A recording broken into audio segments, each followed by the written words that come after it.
Engineer Rashid jail में हैं, contest कर रहे हैं बारामूला पार्लिमानी सीट से।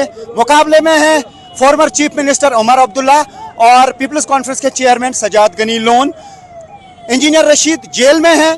इससे पहले जब उन्होंने चुनाव लड़ा था 2019 में तो 1,02,000 के करीब वोट उन्हें मिले थे, लेकिन अब उनकी तरफ से जब कागजात जो हैं वो एक्सेप्ट किए गए हैं, यानी नॉमिनेशन पेपर्स जो है इलेक्शन कमीशन ने एक्सेप्ट कर दिए, तो उसके बाद इन्होंने कैंपेनिंग शुरू की और अभी उनके फर्जन यहाँ पे अबरार रशीद जो है वो कैंपेनिंग कर रहे हैं, लीड कर रहे हैं। पहले सपोर्ट देखिए कि नौजवानों का सपोर्ट यहाँ पे खूब दिख रहा है और आगे भी दिखा सकता हूं मैं कि एक रैली है। तो ऐसे में मुकाबला बहुत सख्त हो गया है। मेरे साथ हैं इस वक्त अबरार रशीद।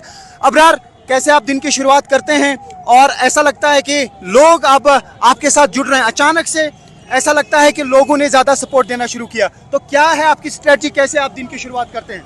जी बिल्कुल आपने सही फरमाया। आज लोग जो है वो हमारे साथ जुड़ रहे हैं, दिन ब दिन लोगों का जो कारवान है वो बढ़ता जा रहा है। और रही बात हमारा दिन शुरू होने की, हम फेसबुक के थ्रू जो है हमारे आने वाले दिन का जो है शेड्यूल डालते हैं और लोगों को उसी के थ्रू सब कुछ पता चल जाता है। और फिर हम सुबह कोई एक स्टार्टिंग पॉइंट रखते हैं जहाँ से हम अपनी एक गाड़ी लेके आते हैं घर से, सिर्फ उसमें अपना 2,000 रुपए का जो तेल डालते हैं वो हमारा खर्चा है। बाकी आप यहाँ किसी से भी पूछ ले। हमने मुकाबले में सजाद गनी लोन है और खासतौर से उमर अब्दुल्ला हैं, हालांकि पीडीपी की कैंडिडेट भी मुकाबले में हैं, लेकिन आप इस मुकाबले को किस नज़र से देखते हैं? क्या आपको लगता है कि आप जीत पाएंगे? देखिए, सबसे पहले जो मेरी ज़ाती लड़ाई किसी के साथ नहीं है, ना ही उमर अब्दुल्ला साहब के साथ, ना ही सजाद साहब के साथ, ना ही किसी और जमात के साथ। मैं आज बहसीत एक फर्जंद निकला हूँ अपने वालिद साहब के लिए, जो पिछले 5 साल से सकते हैं लोग जगह जगह पे इनके इंतजार में हैं और जहाँ पे रुकते हैं लोगों से खिताब करते हैं और निकल जाते हैं। जी, पिछले 5 साल से जेल में, बस मैं आज उनके लिए निकला हूँ, उनकी रहाई के लिए निकला हूँ।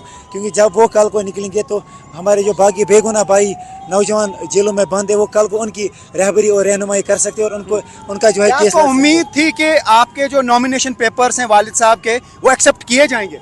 नहीं, पहले तो मुझे बिल्कुल भी उम्मीद नहीं थी, लेकिन इसका भी मैं election commission of India, NIA court, Patiala house court, उनका भी शुक्रिया अदा करता हूं कि उन्होंने हमें NOC दी। उन्होंने कहा कि आप अभी अंडर ट्रायल हो, कन्विक्टेड नहीं हो, आप इलेक्शन लड़ सकते हो। इसलिए जमहूरियत की सबसे बड़ी खूबसूरती है। इसलिए वो मुल्जिम है, अभी भी मुजरिम नहीं है बिल्कुल। और जमहूरियत की सबसे बड़ी खासियत ये है, और इसलिए शायद हिंदुस्तान सबसे बड़ा जमहूरी मुल्क है। आप पड़ोस में देख लिए, वहाँ किसी को शायद इलेक्शन लड़ने नहीं दिया गया।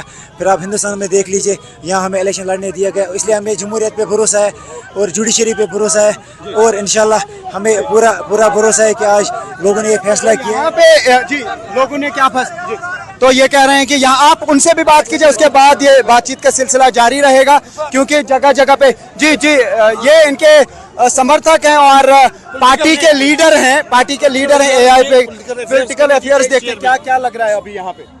आपको मैं बताऊं कि ये अब तिकुनी दुकुनी मुकाबला नहीं रहा, ये इलेक्शन हमने जीता है। ये आपका दावा है? ये तो वोटर फैसला करेंगे। नहीं, ये जीता है।